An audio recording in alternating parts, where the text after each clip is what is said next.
Ang Iran at Israel ay may komplikadong nakaraan na ikakagulat ng mga tao ngayon kung paano nagsimula.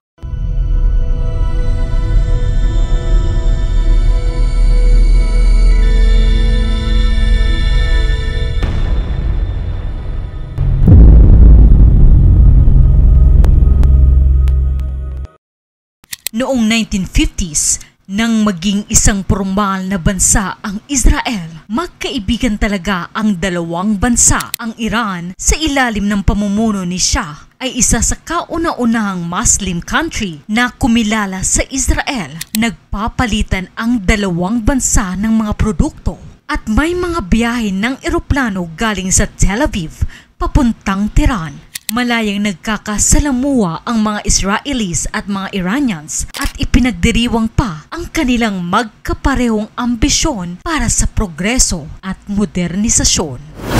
Subalit nagbago ang lahat noong 1979 nang maganap ang Iran's Islamic Revolution. Napatalsik sa pwesto ang Shah na isang pinuno na walang kinikilalang relihiyon at sumusuporta sa Western values, at simula noon ang Iran ay naging isang Islamic Republic sa pamumuno ni Ayatollah Khomeini. Dito na rin nagsimula ang malaking pagbabago ng relasyon ng Iran sa Israel at ilan pang bansa. Hindi lang sa pagbabago ng Iran interesado si Khomeini, gusto niya rin baguhin ang bagong Muslim world. Nais niyang tanggalin ang impluensya ng mga West na siyang sinisisi niya kung bakit nahihirapan ang Iran. Sinusuportahan ng Shah ang Western power noong sila ang nakaupo sa Iran, at para sa maraming Iranians, ang suportang ito ay sumisimbolo ng opresyon. Nakikita naman ni Khomeini na ang Israel ay extension ng Western interference na para sa kanya ay little Satan na kumikilos sa kautusan ng Great Satan, ang United States. Para kay Khomeini, hindi lang basta bansa ang Israel. Nagre-representa din umano ito ng Western imperialism. Naniniwala siya na ang pagbuo ng Israel ay parte ng plano ng Western power na dominahin ang Middle East at mapahina ang Islam. Ang mga paniniwalang ito ni Khomeini ay hindi tumutugma sa perspektibo ng mga Hudyo na nakikita ang Israel bilang kanilang historic homeland na kanilang nabawi matapos ang ilang siglong paghihirap. Para sa Israelis, ang Israel ay ang kanilang simbolo ng tagumpay matapos makalaya sa kolonyalismo, ang pagbabalik nila sa kanilang tunay na tahanan at ang simbolo ng pagiging matatag matapos ang Holocaust. Kahit na ang paniniwala ni Khomeini tungkol sa pagkabuo ng Israel ay hindi tumutugma sa tunay na dahilan nito, naging batayan niya pa rin ang mga ito sa foreign policy ng Iran. Nagsimulang iposisyon ng Iran ang kanilang bansa bilang leader sa paglabang kontra sa Israel gamit ang kanyang paniniwala upang makuha ang impluensya ng mga Muslim sa buong mundo.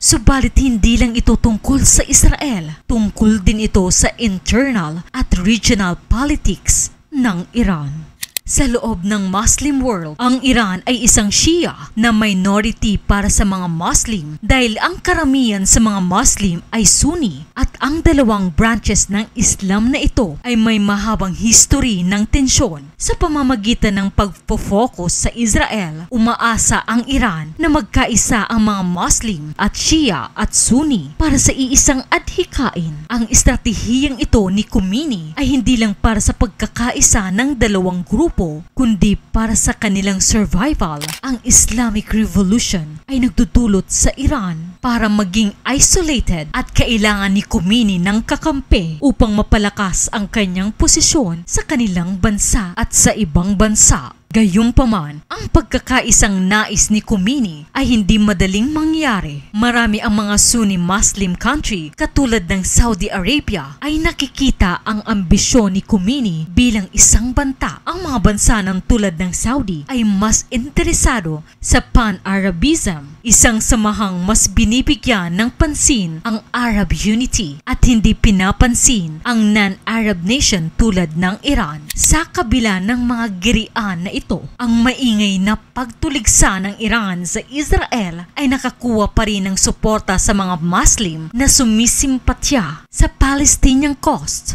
Isa pa ito sa mga dahilan kung bakit galit ang Iran sa Israel. Ang kanilang global vision, ang Islamic Revolution, ay hindi lang tungkol sa pagpapago sa Iran. Tungkol din ito sa pagpapalaganap ng Islamic governance sa buong mundo. Ang vision ni Khomeini ay magdomina at ang Israel ang unang hadlang upang magawa niya ito. Para sa kanya, kung hindi nila matatalo ang Israel, paano pa nila matatalo ang mas malalakas na puwersa tulad ng United States at Europa? Subalit ang laban ng Iran kontra sa Israel ay hindi lang tungkol sa politika o relihiyon. Tungkol din ito sa kultura. Ang Israel ay kumakatawan sa maraming Western ideals katulad ng democracy, freedom of speech at gender equality. Sa kabaliktaran naman, ang Islamic Republic ng Iran ay ayaw sa mga ito at nakikita ito bilang nakakasirang impluensya. Ito ay nagkaroon ng malaking bahagi ng pulisiya ng Iran na naglilimita sa karapatan ng mga babae, pagpapatahimik sa mga kritiko at pagpapatupad ng relihiyosong kasanayan. Halimbawa dito ay ang mga babae sa Iran ay humaharap sa mahigpit na dress code at madalas din na walang kalayaan.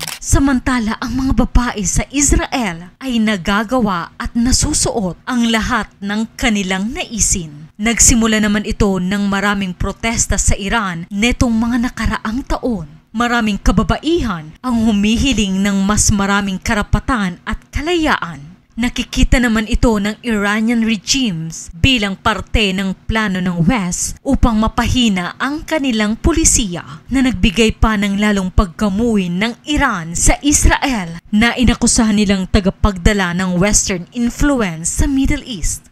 Sa gitna ng ideolohiya ng Iran ay may malalim na commitment sa konsepto ng hustisya na kilala sa Shia Islam bilang IDL. Sa loob ng maraming dekada, naniniwala ang Shia Muslim na ang totoong hustisya ay kanilang makakamit kapag dumating na ang Mahdi, isang Misaya. Subalit isinantabi ni Khomeini ang paniniwalang ito at iginiit na kailangan na umanong magkaroon ng hustisya ngayon pa lang. At ito ang nagdala sa likod ng mga aksyon ng Iran sa world stage. Sa ganitong paraan ng hustisya, nakilala ang Iran sa madalas din sumusuporta sa mga naaaping mga grupo tulad ng Palestinian. Subalit ang interpretasyon ng Iran sa hustisya ay kontrobersyal. Sinusuportahan kasi ng Iran ang mga militanteng grupo tulad ng Hezbollah at Hamas na itinuturing ng mga terorista ng maraming bansa.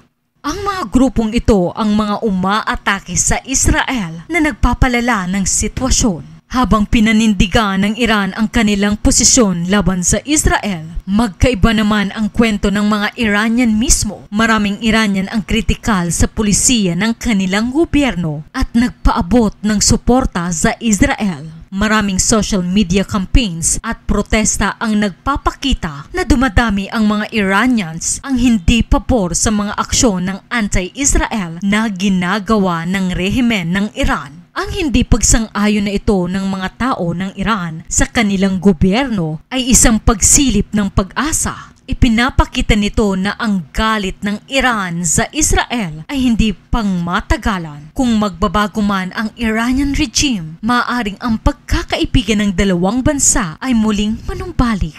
Sa ngayon, ang relasyon sa gitna ng Iran at Israel ay isa sa pinakamasalimuot sa mundo. Nabuo ito sa pinaghalong hinanakit sa nakaraan, ideolohiyang pangrelihiyon, politikal na estratehiya at pagkakaiba ng kultura. Subalit sa ilalim ng awayan ay may nakaraan na nagpapaalala sa atin na ang kapayapaan ay hindi imposible. Ang golden age of friendship o gintong panahon ng pagkakaibigan sa pagitan ng Iran at Israel ay maaaring mukhang isang sinaunang kasaysayan, ngunit ito ay isang makapangyarihang paalala ng mga posibleng makamtan kung ang dalawang panig ay makakahanap ng paraan upang malampasan ang kanilang mga kasalukuyang alitan.